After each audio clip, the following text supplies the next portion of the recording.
Celeste from The Girl in the Cafe, and today I'm going to show you my Flair Espresso maker.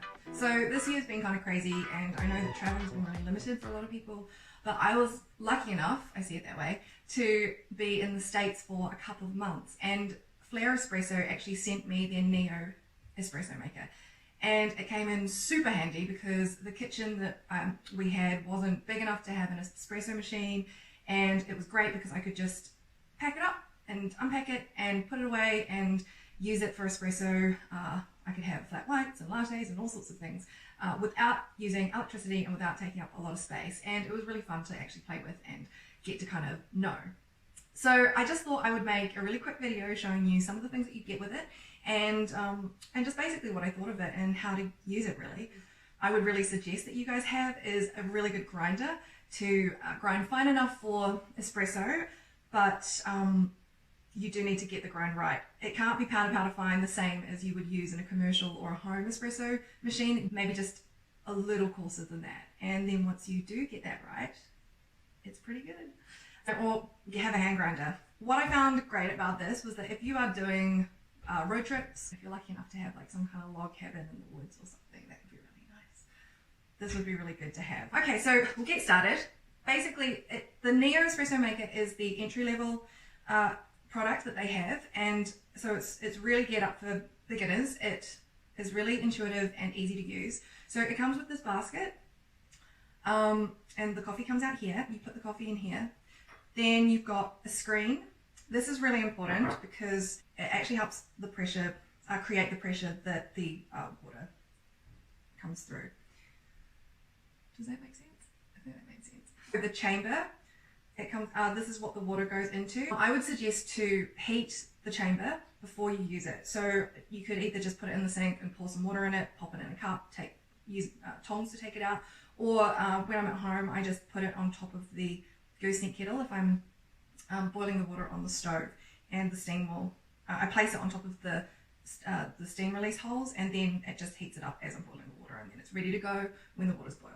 This little thing here helps not make a mess, and you get a little tamper. So yeah, I'm in Lisbon at the moment. So I thought while I'm in Lisbon, I would go visit my friends at the Royal Rawness, and their coffee is really good. I really enjoyed it, and they were able to grind me some coffee for an espresso, but I told them just a little coarser than what they would use in their espresso machine, and I think it's going to be really good. So here we go. Put on the water, pop this on top,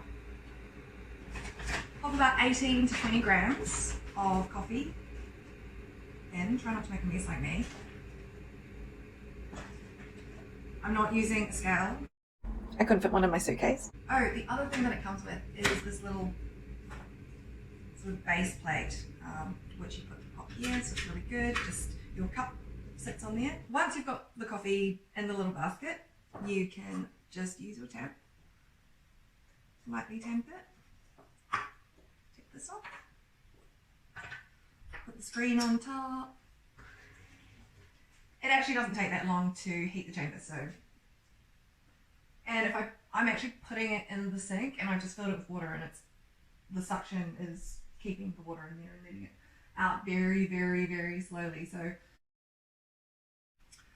this will go on top of that. Alright, so once the water's boiled, you want to make sure that it's about 96 degrees. Okay, so when it's ready, pour into this chamber, and then pop this on. And you can start to pre-infuse the coffee just very gently by pulling the lever down.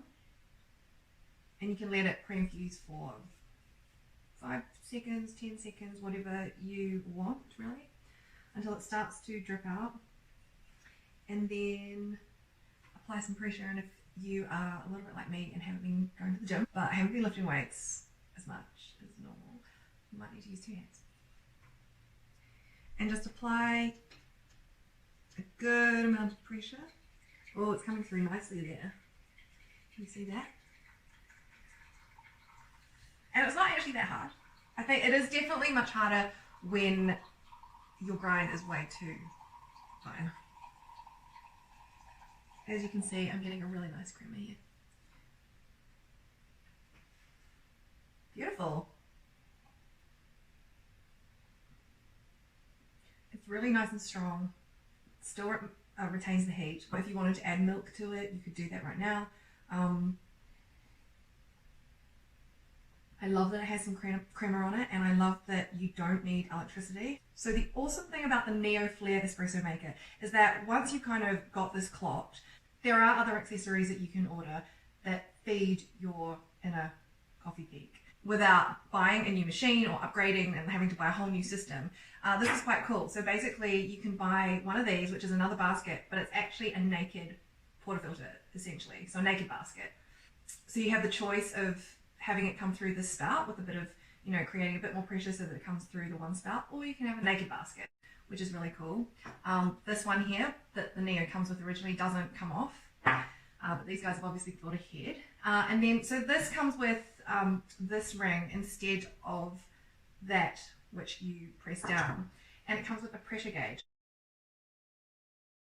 So there you have it. This is the Neo Flair Espresso Maker. It is their sort of entry-level beginners espresso maker. There is the upgrades of the pressure gauge and the naked basket, which is really cool. It's really simple to use, it's convenient, and it's just kind of fun to play around with and really good to have. I've seen people doing latte art with the espresso that they make from the Flair Espresso Maker, and there are other products in there as well that have like different finishings and rose gold and silver sort of finishes that are, you know, for different aesthetics, different kitchens and all of that kind of stuff. So yeah, I just think if you're interested in an espresso maker that doesn't use electricity and is all manual, then, and you don't mind using a little bit of elbow grease here and there, and you've got a good grinder, or you've got someone that can actually grind the coffee for you, especially cafe or something, then I think this is a really good product to check out. So yeah, hope you enjoyed it, and I'll see you guys soon. If you want to connect with me, I'm at thegirlinthecafe.co.uk, where you'll find all my blogs and other videos and lots of other information, or you can connect with me on my Instagram, which I'm most active, which is thegirlinthecafe, and it's all underscores. So hope you guys are all well. Please stay safe and be kind to each other.